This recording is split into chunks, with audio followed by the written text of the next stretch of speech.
This is a wonderful time of the year. You know why? Because it's God King season. Oh, it is God King season. This is literally the best time of the year, and no other time beats it. And I think Oda agrees. And the Shanks fanboys, fangirls all agree. Hey, yo. Oh my God. When Shanks makes moves, ripples across not just the world itself, One Piece, but also the fandom itself. And we all just got shook in so many different ways.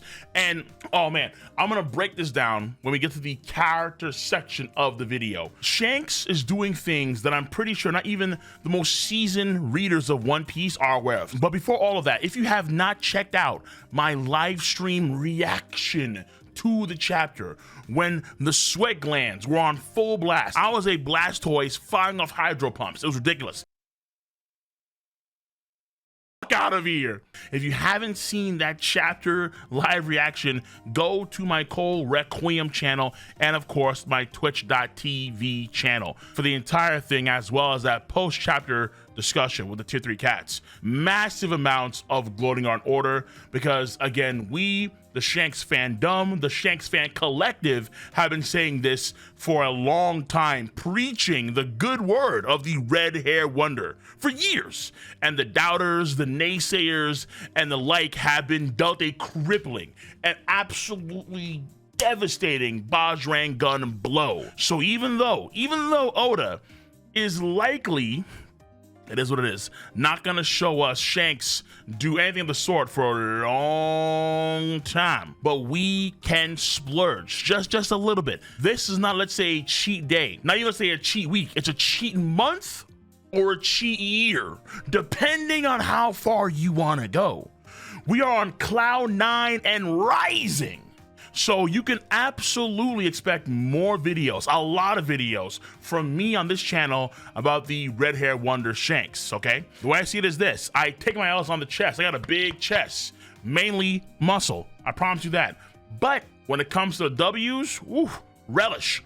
Gotta relish those W's without a doubt. Now, as per usual, we're gonna break down this chapter review by its main components: the pace and structure, the character section, absolutely, and of course the story progression section for this chapter. And before I dive headfirst into the godliness that is the red hair wonder, we do have to give a brief word for today's sponsor. And of course, today's sponsor is none other than the Surfshark VPN. Lovely. So I'm willing to guess that most of you lads and ladies watching this video are weebs. Correct, sir. It is what it is. We are who we are. Our chest hell high, and we show the world unabashedly our appreciation of the culture of the land of the rising sun. But in doing so, sometimes we do venture into very dark and dangerous places where individuals that mean us no good, for damn sure, they are going to try and ruin our days, our weeks, our months. If you wind up in these dark and dangerous places, whether they be rated M for mature or not, it's up to you. But the fact of the matter is that you're gonna want some protection when you do go to these places, and Surfshark VPN has your back. Not only does it have some damn good features, like the clean web feature that removes any ads, malware, or trackers that's gonna be there to ruin your day. And even though I love cookies, the fact of the matter is that I hate them online, but Surfshark VPN can easily handle cookies, making my online experience all the more better. Surfshark VPN is quite literally available on all your devices, and also quite literally available all around the world. And one last thing too, if you don't know, now you know, a lot of my content is region gated. But you can easily gain access to mine and other region gated content easily with Surfshark VPN by simply changing the region where you're located in, and then boom, just like that, you'll gain access to all those features that previously you could not gain access to. So go in the description box down below, use code KOL, that is KOL, to get 83% off and 3 months free off of your purchase of Surfshark VPN. So on that note, thank you Surfshark VPN for being awesome. Once again, use code KOL, KOL, and now let's get back to the video at hand.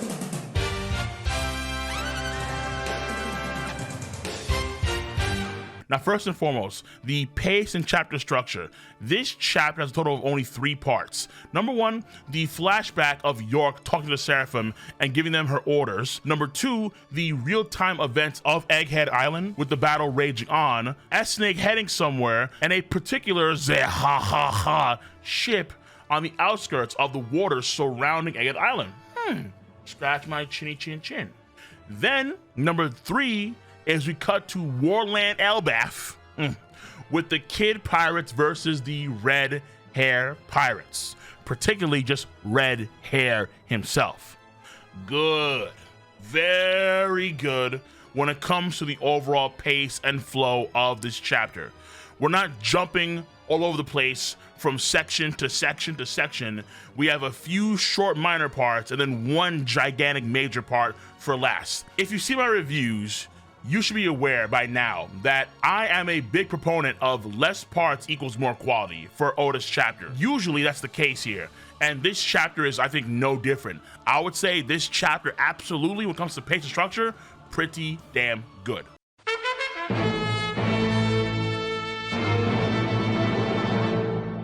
Now, the character components for this chapter, and it is the meatiest, by far, it is the meatiest section of this chapter review. So saddle up. Number 1, we have a few new character introductions here from Shanks' fleet. As captain of the Puddle Pirates, Frog Toes Ribatini. Number 2 is the social club band leader, Fugar, the Adenterer. It's a play on adventure because of his dentures. So the Adenterer. Number 3 is princess of the bourgeoisie, pirate Pururu the Brave. Like, it's actually like Brave. It's BRR then dash AVE. So that's how you say that, I suppose. And number 4, no title card, but we know her name. The elderly woman that we saw in chapter 1076 that was hugging Shanks on the last page on the left-hand side. We find out in this chapter her name is Oli.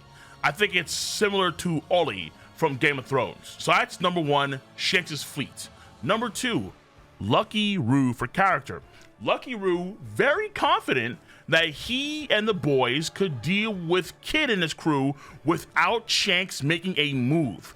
Now, this could be somewhat overconfident on his part, since Shanks does say that Kid is worth 3 billion, but it does harken back to chapter 957, the ultimate chapter, where according to Brand New, the Red Hair Pirates have a high average bounty, the best balance of any pirate crew, and of course, no soft targets. Shanks' men are confident, and for a damn good reason. Number 3 for character is going to be Hungo. So Shanks is asking Hungo specifically the whereabouts of the Blackbird Pirates, and he's also the one that hands Shanks intel on Kid. So Hungo's job officially, according to volume 4 billion of One Piece for Film Red, is being the doctor of the crew, but seemingly also his secondary job, you could argue, is to gather intel for Shanks and the boys. Kind of similar to how Big Mom is known for having her crew gather a lot of intel when she needs it. The same thing applies here, but so far it's just Hungo. He is the person that can gather intel for the Red Hair Pirates at this point in time, I'd argue. Now, number 4 for character after Hungo is going to be Eustace Captain Kido, or some folks now want to dub him Useless Captain Mido. Oh no.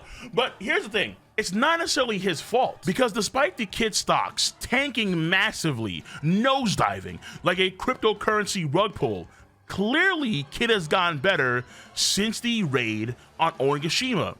Or it could be the case here where he's more fresh now compared to when he first fired off the damn punk. Because in chapter 1039 and 1040, he does only 2 damn punks. But in this chapter, in a future that never came to be, he fires off 9 damn punks, because Shanks' fleet in front of him was 9 ships. So he wipes out Shanks' fleet just like that. So Kid has gotten better for damn sure, and according to him, he would have done this all within 10 seconds, no problem. And then also, when he's gonna fire off the damn punk, we do see some sort of magnetic field from the damn punk that seemingly is kind of pulling those ships in that are near him in the waters. So once again, these are all signs of his improvement. but unfortunately, that was a future that was never meant to be, once again. And now we have number 5 when it comes to character for this chapter of One Piece, and that is Shanks. Here we go, saddle up. We're gonna start on a pretty wholesome note here. Number 1, we do get to see more of how compassionate Shanks is for others, not just his allies, but also his enemies. So Shanks wanted his fleet to move out of the way, in part because he wanted to engage the Kid Pirates with his own crew. And again, his own fleet is known for being weak. However, his people love him, despite knowing all that stuff, obviously, because he is protecting them in the New World for probably years now. But also, Shanks wanted to know the bodily condition of Kid from Yasopp to see if it was all healed up from Wano Country. So this, I'd argue, insinuates that Shanks might not have been so aggressive with Kid if Kid didn't intend to kill his men, and if he was still wounded after Wano Country. And even when he does beat the Kid Pirates, when he gets the royal poneglyph rubbings, before he leaves their ship, he kind of like hesitates with a ... potentially feeling somewhat guilty for what's to come, despite already getting the rubbings of the royal poneglyph. The point was, Kid, drop those poneglyph rubbings and bounce. He already got the rubbings, but it was already too late because Dory and Brogy, they were already charged up. So that is all number 1, the compassion of Shanks. Number 2, Shanks shows that he is shrewd and quite diligent, where before engaging in combat with Kid, he wanted to know more information about Kid, and he also arranged Dory and Brogy in positions where they would fire off the Elbaf Spear when he was done, which is also likely the main reason why he wanted his fleet to move in the first place, so they would get caught up in the Elbaf Spear. That's number 2 for Shanks. Number 3, oh my goodness gracious. Number 3 for Shanks is Shanks's power and combat skills. They are astonishing. Like we've been saying for a long time, Shanks is that boy. He's him. It's him. So numero uno for this subcategory is that Shanks can see about 10 seconds into the future, since Kid had intended to annihilate Shanks' whole fleet in that time frame. This seems to be an even longer window of precognition than even Katakuri. Furthermore, just like Katakuri, he is clearly seeing and hearing the events of the future. In chapter 862, Katakuri saw a clear image of Pudding collapsing after Sanji's comments, and then the next chapter, 863, Katakuri was pouting a little bit after hearing in the future Jinbei tell Luffy and company how his powers work. Katakuri has the ability to actually recite what someone is going to say before they say it, and seemingly Shanks, if he wanted to, has that same capability. What's even scarier though is the range at which Shanks can see said future. Shanks is beginning to see the future at the coastline where his ship is docked. This is seemingly the widest range we have seen for someone be able to see the distinct clear future. And this also cosigns we saw in 1055 where Shanks shook Green Bull. In that chapter, Shanks had to first sense Green Bull and know that he was a Navy officer before sending him a Zoom call. And Shanks is quite literally well beyond the borders of Wano Country. He's like hundreds of miles away, and he is spamming this Zoom call to Green Bull. So that wide range and scope of being able to actually perceive the future is intense. Not just see it, but also hear it. So quick note here, we've never seen Luffy recite to someone / hear what someone has said, what they're going to say in the future. Not even in chapter 939, when he told Hyogoro what to do in order to avoid the gifted attacks, or even in chapter 1001, when he barely avoided Kaido's Thunder Bagua. We haven't necessarily seen Luffy use that skill to the same degree as someone like Katakuri and now Shanks. Clearly, obviously Shanks.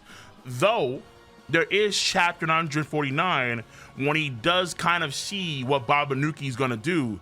And then he says that he saw a pretty bad future, and it does somewhat mimic what Ben Beckman says about Shanks seeing a pretty terrible future. But because Oda didn't draw like an actual clear image for us to see what he's seeing, that one is a lot more vague compared to Katakuri, and now obviously clearly, as clear as day, Shanks. That's all number one, the observation.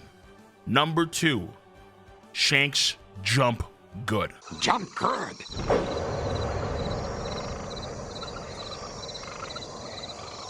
So after Shanks starts to initiate Future Sight, he leaps, he jumps, he literally jumps from where his ship is docked, the Red Force, right onto Kid's ship.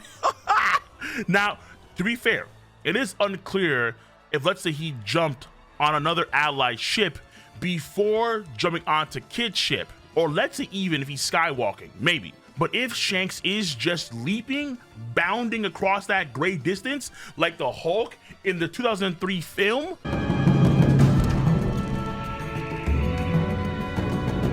this reminds me a lot, actually, of what we saw in the anime with the Roger versus Whitebeard clash, where before that clash, what do we see? We see Air Newgate right above Odin.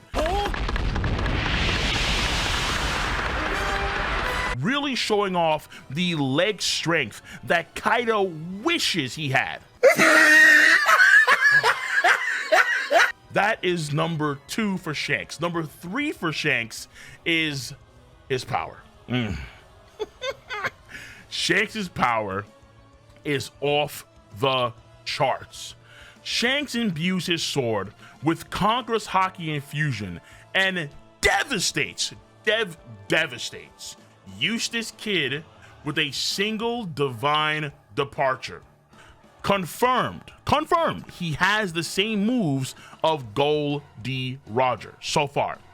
Also, just like Roger's divine departure, it doesn't seem to cut in the same fashion as cats like Oden or Mihawk or Zoro, like those kind of cats. Though right before the dastardly deed of Shanks, we do see a few Kid's men get knocked out by the Conqueror's Haki. And when the attack does hit, it's a huge explosion that wipes out the top section of the ship.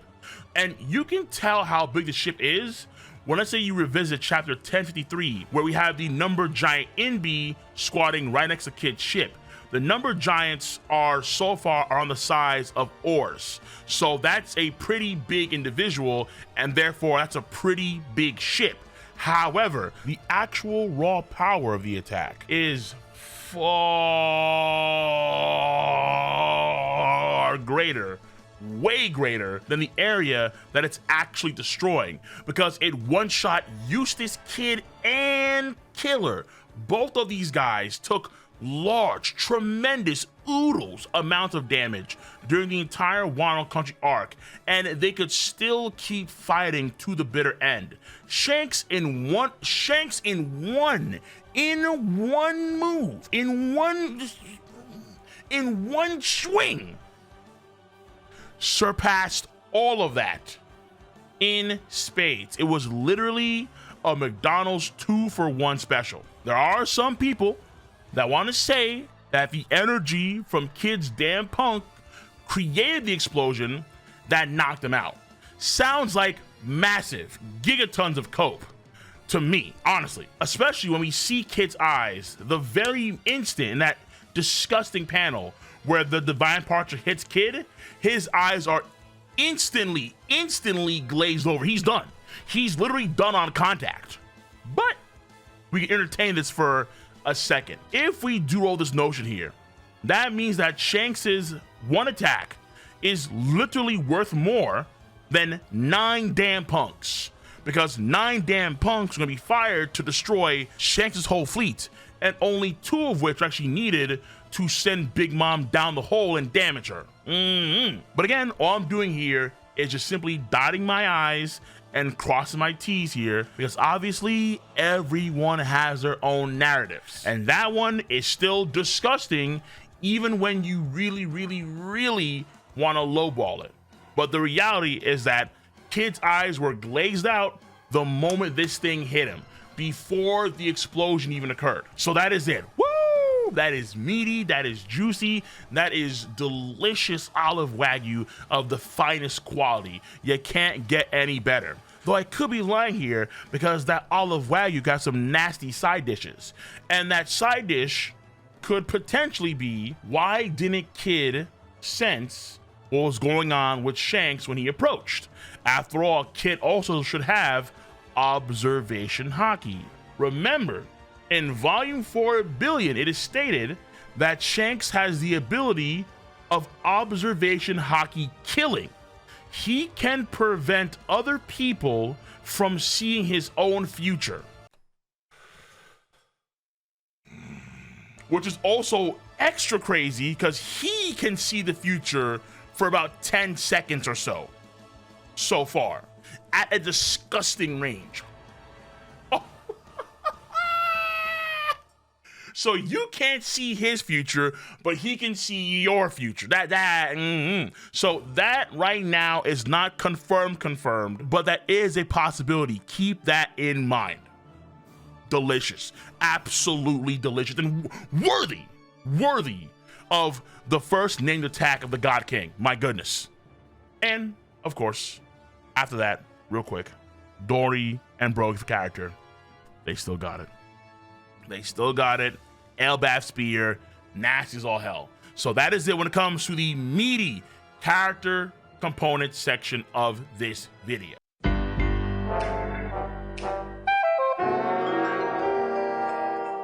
And now finally, the story progression components of this chapter. Number 1, the German double sixes, an emotionless excursion cover story arc is finally over.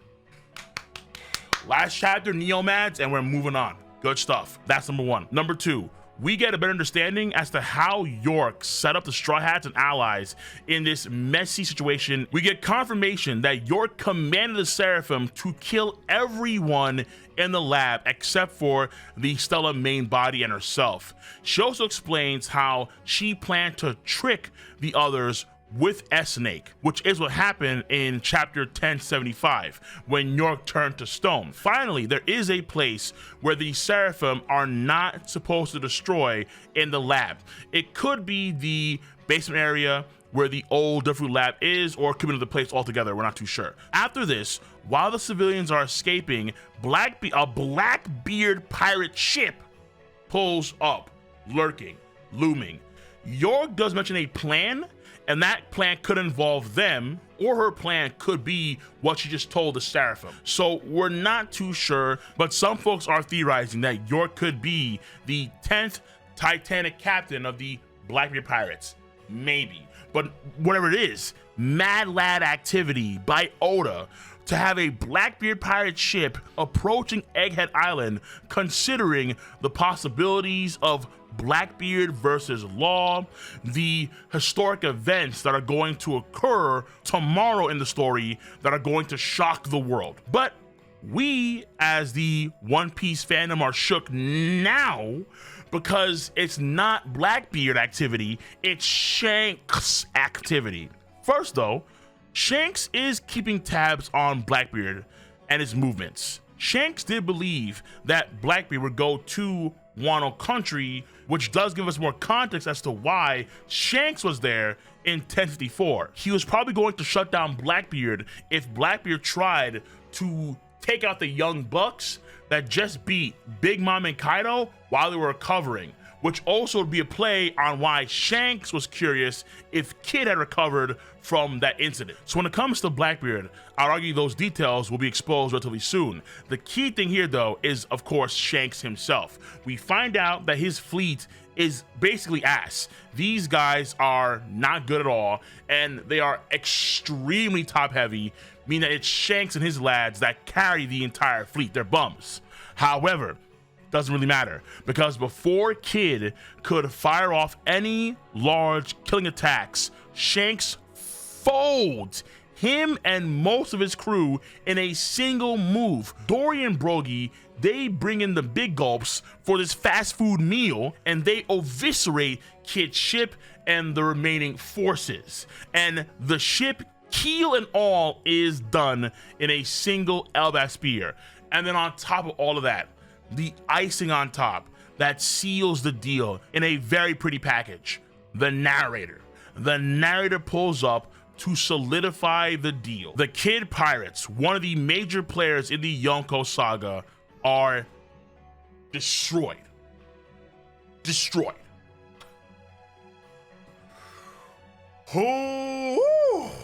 And that is it when it comes to the story progression of this chapter.